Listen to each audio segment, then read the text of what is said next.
Hello साथियों, excellent classes Ajmer पर आपका स्वागत है। और आप अगर रीट की तैयारी कर रहे हैं तो आपके लिए ये वीडियो बड़ा ही इंटरेस्टिंग रहने वाला है।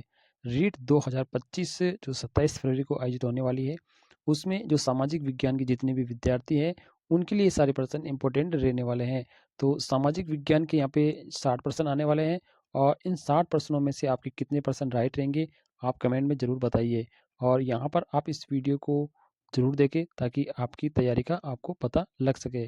तो शुरुआत करते हैं वीडियो की और देखते हैं पहला क्वेश्चन क्या कह रहा है। कंबुज स्थित अंगोर वाट का जो विष्णु मंदिर है वो किसने बनवाया था? सूर्यवर्मा वन ने बनवाया, जय वर्मा फोर ने बनाया है, सूर्यवर्मा सेकंड ने, या यशोवर्मा थर्ड ने? तो इसका जो राइट ऑप्शन रहेगा वो सूर्यवर्मा सेकंड ने अंगोर काट वाट का विष्णु मंदिर बनवाया था। अगला है, सम्राट अशोक के किस वृत्त शिलालेख में पड़ोसी देशों का वर्णन है? तो ये है इसका 13वां ऑप्शन। 13वें जो शिलालेख है उसमें इसका वर्णन किया गया है। रविंद्रनाथ टैगोर के किस उपन्यास का जो प्रमुख पात्र निखिल है, जो देशभक्ति से बढ़कर मानवता में विश्वास रखता है? तो इसका जो राइट ऑप्शन रहेगा वो गरवायरे। इसका ऑप्शन रहेगा गरवायरे, इसका राइट ऑप्शन रहेगा। अगला और इम्पोर्टेंट सवाल है, यहाँ पे हम देखेंगे हिंदुस्तान गदर पार्टी की स्थापना किस वर्ष में की गई थी? तो इसका जो राइट ऑप्शन रहेगा वो 1913 के अंदर हिंदुस्तान गदर पार्टी की स्थापना की गई थी। अगला है, दिरहम क्या होता है? दिरहम एक चांदी का सिक्का होता है। तो इसका ऑप्शन राइट रहेगा सी वाला, चांदी का जो सिक्का है वो दिरहम कहलाता है। शेरशाह सूरी का अंतिम अभियान है वो किस शासक के विरुद्ध था? ये तो जो शेरशाह सूरी का जो अंतिम अभियान है वो कलिंजर के जो शासक है उनके विरुद्ध यहाँ पे रहा था। तो ये ऑप्शन भी राइट रहेगा। अगला सवाल है, राजा राम मोहन राय के प्रयासों से बंगाल में सती प्रथा को किस अधिनियम के अंतर्गत निषेध घोषित किया गया था? तो इसका जो राइट ऑप्शन रहेगा पहला वाला, नियमन 17 एडी 1829, ये इसका ऑप्शन राइट रहेगा। अगला है, भारतीय संविधान की प्रस्तावना में संशोधन वो किस वर्ष में किया गया था? तो इसका जो राइट ऑप्शन रहेगा वो होगा आपका 1976 में ही प्रस्तावना में संशोधन किया गया था।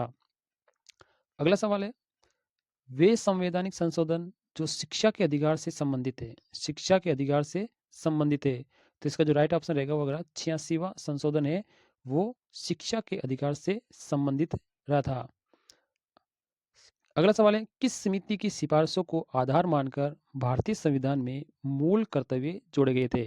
तो इसका जो राइट ऑप्शन रहेगा ये पहला वाला ऑप्शन रहेगा, सरदार श्रवण सिंह समिति की सिफारिश को ध्यान में रखते हुए भारतीय संविधान में मूल कर्तव्यों को ऐड किया गया था। अगला सवाल है, भारत सरकार ने काका का कालेलकर को अन्य पिछड़ा वर्ग आयोग का जो अध्यक्ष नियुक्त किया गया था तो उसकी नियुक्ति का वर्ष कौन सा था?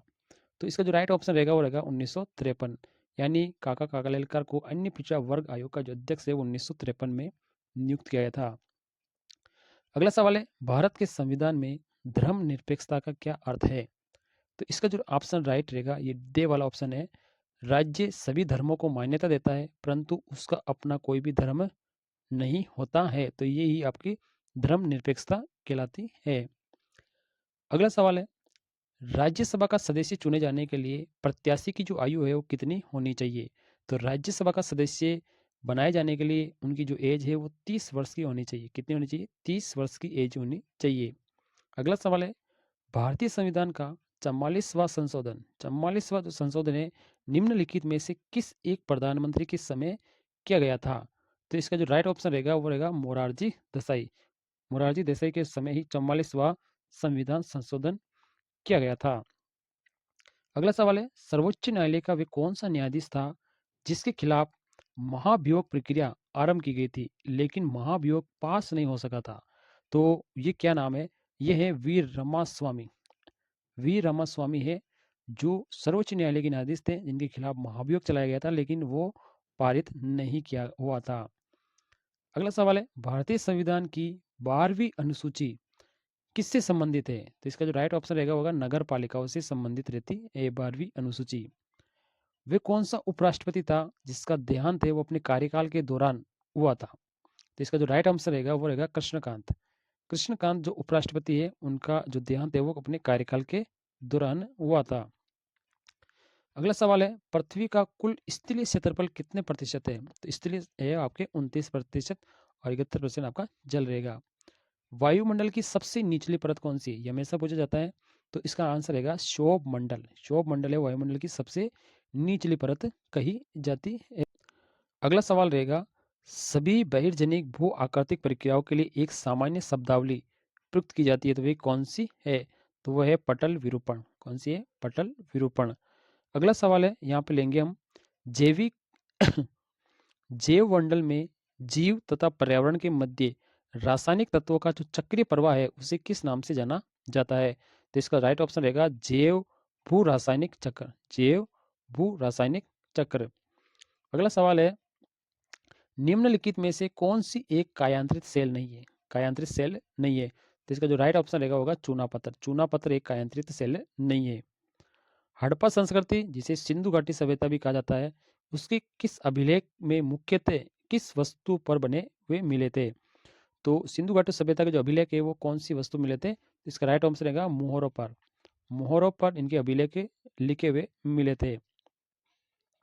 अगला और इंपोर्टेंट सवाल है, उत्तर वैदिक काल में आर्य संस्कृति का जो केंद्रीय स्थल था वो कौन सा था? तो इसका राइट ऑप्शन है गंगा यमुना दोआब। ये केंद्रीय स्थल था। भारत के प्राचीन नगरों का जो पतन है वो नामक पुस्तक है, उनके लेखक कौन थे? तो इसका राइट ऑप्शन रहेगा राम शरण शर्मा। राम शरण शर्मा इसका ऑप्शन राइट रहेगा। अगला और इंपोर्टेंट सवाल है, हिंदू विवाहित महिलाओं का पैतृक निवास और भरण पोषण जो अधिनियम है वो कब पारित किया गया था? तो इसका जो राइट ऑप्शन रहेगा वो होगा 1955। अगला है, भारतीय समाज के इतिहास में 1956 का जो वर्ष है वो सबसे महत्वपूर्ण सिद्ध हुआ था, इसका क्या कारण है? तो इसका राइट ऑप्शन है ए, हिंदू विधवा पुनर्विवाह अधिनियम उस वक्त पारित हुआ था, तो इसका ऑप्शन राइट रहेगा। अगला सवाल है, भारतीय इतिहास में सृष्टि युग, भारतीय इतिहास में जो सृष्टि युग है वो किस काल में प्रयुक्त होता है? तो इसका राइट ऑप्शन होगा गुप्त काल को ही सृष्ट काल कहा जाता है। श्रवण बेलगोला स्थित बाहुबली की जो विशाल प्रतिमा का जो निर्माण है वो किस काल में हुआ था? तो इसका जो राइट ऑप्शन रहेगा ये रहेगा गंग। इनके काल में ही यहाँ पर श्रवण बेलगोला स्थित बाहुबली की विशाल प्रतिमा का निर्माण किया गया था। अगला है, इंडिका के लेखक कौन है? तो इसका राइट आंसर रहेगा मेगास्थनीज। ये इंडिका के लेखक कहे जाते हैं। अगला और इंपॉर्टेंट सवाल है, भारत के किस भाग में सबसे पहले मानसून प्रवेश करता है? तो इसका जो राइट ऑप्शन रहेगा होगा अंडमान और निकोबार द्वीप समूह में सबसे पहले मानसून प्रवेश करता है। अगला है, भारत के किस प्रदेश में उष्ण कटिबंधीय वृक्ष वन मिलते हैं? भारत के किस प्रदेश में उष्ण कटिबंधीय वर्षा वन मिलते हैं? तो इसका जो राइट ऑप्शन रहेगा उत्तर पूर्वी भारत, इसमें ये वन मिलते हैं। अगला है, भारत में निम्नलिखित में से कौन सा एक लोहे इस्पात केंद्र का केंद्र नहीं है? लोहे इस्पात उद्योग का केंद्र नहीं है, तो इसका जो राइट ऑप्शन रहेगा होगा बेंगलोर। बेंगलोर सिलिकॉन वैली के नाम जाना जाता है, तो ये लोहे इस्पात का उद्योग का केंद्र ये नहीं रहेगा। अगला और इम्पोर्टेंट सवाल है इसमें, 2011 में अधिकतम और न्यूनतम जनसंख्या घनत्व वाले राज्य कौन से है? तो इसमें थोड़ा गलत है, तो सबसे ज़्यादा जो जनसंख्या घनत्व है वो है बिहार का, और सबसे कम जो जनसंख्या घनत्व है वो अरुणाचल प्रदेश का। ये दोनों एक ऑप्शन में रही है, तो इसके ऑप्शन आप राइट कर सकते हैं। सबसे अधिक बिहार में और सबसे कम अरुणाचल प्रदेश में। अगला जो क्वेश्चन है हम यहाँ पे इसको देखेंगे, भोराट का जो पठार है वो किसके मध्य है? इसको मोराट की जगह आप भोराट पढ़ेंगे। भोराट का जो पठार है वो किसके बीच है? इसका राइट ऑप्शन रहेगा कुंभलगढ़ और गोकुंदा के बीच में भोराट का पठार है। निम्नलिखित में से कौन सी राजस्थान में परंपरागत जल संरक्षण की विधि नहीं है? तो इसका राइट ऑप्शन रहेगा टोबा। ये परंपरागत जल संरक्षण की विधि नहीं है। अगला सवाल है सुमेलित करने का है, तो इसको आपको सुमेलित करना है। तो खनिज में टंगस्टन ये सही है, सीसा जस्ता राजपुरा दरीबा ये भी सही है, तांबा सिंगाना है, तो ये वाला आपका ऑप्शन राइट रहेगा कि अभ्रक है वो जामसर में नहीं है। अगला और इंपॉर्टेंट सवाल है, अगले सवाल को हम देखेंगे, तो यहाँ पे राजस्थान में कौन सा रासायन उद्योग का केंद्र नहीं है? तो इसका राइट ऑप्शन रहेगा सवाई माधोपुर। ये रसायन उद्योग का केंद्र नहीं है। 2011 में राजस्थान में कौन से जिलों में 500 से अधिक जनसंख्या घनत्व था?